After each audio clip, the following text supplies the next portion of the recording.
Então, hoje a gente resolveu abordar aqui no nosso Tem de Tudo o melasma, né? Segundo dados da Sociedade Brasileira de Dermatologia, 35% das mulheres brasileiras entre 20 e 60 anos sofrem com o melasma. Doença que pode impactar negativamente na autoestima e, consequentemente, na qualidade de vida da pessoa.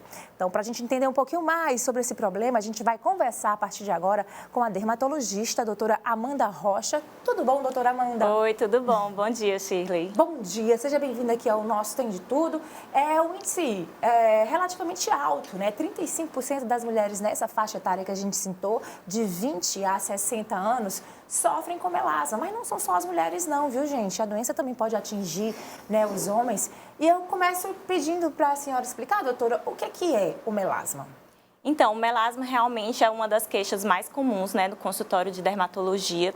Realmente acomete mais as mulheres em idade fértil, pode acometer os homens, mas a grande maioria dos pacientes são mulheres. E ela é uma doença de pele crônica, né? Ela tem uma característica de ser recidivante, às vezes pode ser refratária ao tratamento e é caracterizada pela presença de manchinhas acastanhadas, principalmente em áreas fotoexpostas, né? O rosto, né? Principalmente na região das bochechas, nariz, testa, né? A região mais centrofacial, busto, é muito frequente aparecer também. Mas pode aparecer também no corpo, como a região do colo, dos braços. Então, ela tem essa característica, né, do aumento da pigmentação da pele. E aí tem vários fatores que podem favorecer o surgimento e a piora do melasma. É justamente isso que eu ia perguntar. É genético? Pessoas da pele mais clara são mais suscetíveis ou pessoas mais morenas, né? O que causa? Você falou também da questão da exposição ao sol. Tem relação com o sol? Né? O que pode causar o melasma? Isso. A fisiopatologia do melasma, ela é multifatorial. A gente sabe que tem uma predisposição genética, tanto é que é comum pacientes que têm melasma, alguém mais da família tem melasma, né? A irmã, a mãe, uma tia. Então, tem a questão genética, que é a primeira coisa, mas tem uma forte associação com a exposição solar, né? O sol, a radiação ultravioleta e a luz visível do sol são gatilhos muito importantes para o surgimento e para a piora do melasma. Tanto é que a base no tratamento do melasma é o uso do protetor solar e evitar essa exposição exagerada ao sol. Pessoas de peles mais claras, elas estão mais suscetíveis, doutora, ou não tem relação? Não, não tem relação. A gente percebe o melasma em todos os fototipos, né? Na verdade, o que a gente vê é pessoas mais morenas pode ter uma suscetibilidade maior à luz visível, à luz azul, à luz artificial, né, que a gente percebe também questão de celular, de tela, de computador. Às vezes pode ser um gatilho também para a piora dessas manchas. Agora, o melasma em si, ele é só aquela manchinha, aquela pele mais escura, ou ele causa alguma coceira, alguma coisa que a pessoa que possa despertar, né, para que aquilo realmente, aquela manchinha, como diferenciar uma manchinha de um sol que vai sair com a mancha do melasma? Tem alguma característica? Teoricamente, o melasma não causa sintomas. É uma doença até caráter estético, porque incomoda o paciente do ponto de vista, né, de como ele se vê, porque a partir de um certo momento da vida começa a desenvolver essas manchas que antes não existiam. E isso incomoda esteticamente o paciente, afeta bastante a autoestima. Porém, a gente vê que as pacientes com melasma geralmente têm uma pele mais sensível. A gente vê essa associação. Então, os pacientes, às vezes, podem sentir a pele ficar vermelha com mais facilidade, sentir um pouco mais por conta da sensibilidade da pele do que pelo melasma em si. E, às vezes, é comum também o paciente que tem melasma fazer algum tratamento com ácido. E aí, o ácido também favorece essa sensibilidade na pele. Então, às vezes, pode ser por conta também do tratamento que o paciente está usando. Você falou decorrer do tempo. Então, eu acredito que o melasma atinge criança ou não? Não, é uma doença que afeta a fase adulta, né? É adquirida, não é congênita. Agora, dizem também, a senhora vai esclarecer para a gente, que não tem cura, que é muito difícil você curar o melasma. Você pode fazer com que aquela mancha clareie um pouco mais, mas você não consegue curá-la. Isso procede, doutora? Isso é verdade, tá? Não é mito. O melasma não tem cura, né? É importante o paciente que tem melasma saber disso. Mas a gente consegue, sim, clarear a mancha através de tratamentos adequados, um bom acompanhamento com o dermatologista, quando o paciente evita os fatores de piora, que a questão do sol é muito importante, mas tem outros fatores que também pioram o melasma, como a questão hormonal, tanto é que durante a gravidez é uma época muito comum de surgir o melasma. Mas tem pacientes que fazem exposição hormonal, como o uso de anticoncepcional, e aí pode evitar esse fator de gatilho trocando um método de contracepção. Então é importante, para melhorar as manchas, né, a primeira coisa, se afastar dos fatores de piora. Segunda coisa, fazer o uso do protetor solar de forma regular, diariamente e aplicando várias vezes ao dia. Terceira coisa, fazer um acompanhamento com o dermatologista para fazer uso de clareadores tópicos em casa, que ajudam no clareamento da mancha. E hoje em dia a gente tem uma quarta coisa que ajuda bastante no clareamento, que são os procedimentos que o dermatologista faz, que ajudam a clarear mais essa mancha. Mas, claro que a gente pode conseguir o clareamento, mas a gente não pode garantir que aquele paciente nunca mais vai manchar a pele. Porque se ele se expor novamente ao sol, aquela mancha tende a voltar.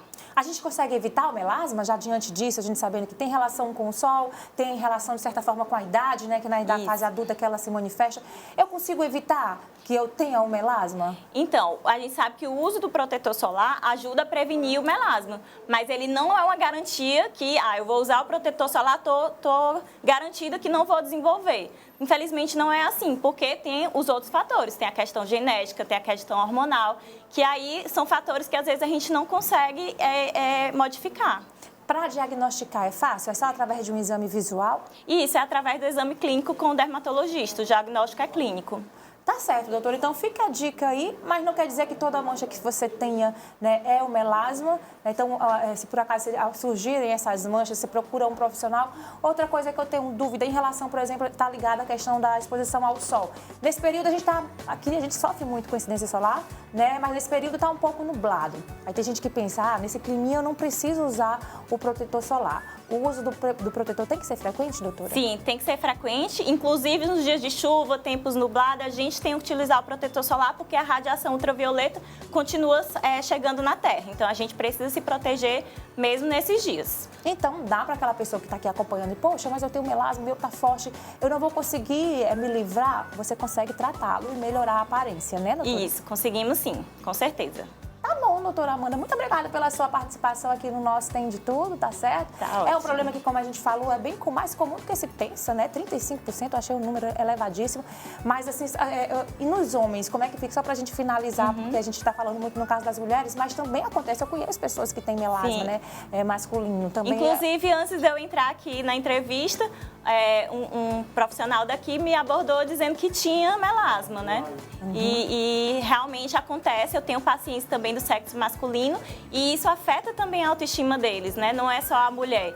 Então é importante os homens também se atentarem, né, da importância do uso do protetor solar como prevenção. Tá bom, tá aí, meninos, no estúdio. Quem foi? A pessoa que foi se consultar, o Lion tá ali, né? E o dele é ligado ao sol, será que é... Tem a questão genética, ele já me falou que a mãe possui. No caso dos homens é mais ligado a essa questão genética? Tudo. Porque não tem tanta interferência hormonal, É mais questão né? genética e exposição ao sol. Tá certo, então é se cuidar, gente, né? Depois que as manchas surgem, como ela explicou aqui, é mais difícil de removê-las, mas a gente pode clareá-las e evitar que novas manchas apareçam, Tem uma né? coisa interessante também que eu acho legal dizer, é que às vezes o paciente de melasma se preocupa muito em proteger o rosto, né? Que é a área mais afetada do melasma. E também acaba ficando mais visível, né? Isso, e é mais visível. Porém, a gente tem que proteger a pele do corpo também, porque uma exposição ao sol que você pega no corpo e se estimula, se produz hormônio que estimula a pigmentação do seu melasma no rosto. Então, assim, quando for pra praia, não é só o protetor no rosto, né? No dia a dia, não é só protetor no rosto. Você tem que proteger toda a sua pele. Então, áreas que estão expostas, que a roupa não cobre, tem que passar o protetor solar também. Existem protetores específicos para quem tem melasma? Assim, na área do rosto, não, de repente não é tão bacana usar o mesmo que você usa no corpo? Tem isso? Isso, a questão para quem tem melasma, a gente prioriza o uso de protetores solares com amplo espectro. O que quer dizer isso? Protetor que tenha cobertura para radiação ultravioleta, UVB, UVA, proteção para o infravermelho, que é produzido pelo calor. Então, o calor também é uma coisa que favorece a piora do melasma. E proteção para luz visível. A gente consegue essa proteção para luz visível com a base. Então, a gente prescreve muito protetor solar com base para o paciente utilizar no rosto. Tá certo, eu tinha falado que vamos finalizar, mas aí vão surgindo várias dúvidas e a gente prolonga aqui um pouquinho a entrevista. No caso das mulheres, muitas mulheres usam a maquiagem, né? A base que acaba escondendo um pouco o melasma. A maquiagem pode fazer um efeito ruim?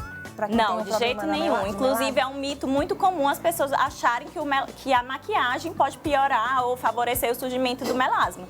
Isso não acontece. Na verdade, a maquiagem, a base, é uma aliada a favor no tratamento do melasma. Quanto melhor você tiver uma cobertura dessa mancha na sua pele, quanto mais bem coberta ela está pela maquiagem, mais protegida você está, porque é essa maquiagem que faz a proteção contra a luz visível, que é tão importante na piora do melasma. Tá aí, ó, dica importante. Na minha cabeça também poderia fazer algum mal, né? Aquela mancha, porque a gente tá ali, na verdade, disfarçando e escondendo que o produto da maquiagem poderia interferir de alguma forma no melasma. Não. Mas, na verdade, como a senhora tá explicando, ajuda, protege. Tá aí, que maravilha. Então, a mulherada pode usar aí a maquiagem, que além de proteger, também acaba disfarçando aquelas manchas que estão mais escurinhas. O tratamento demora para clarear? Até que você consiga clarear um pouquinho a melasma? Demora, doutora?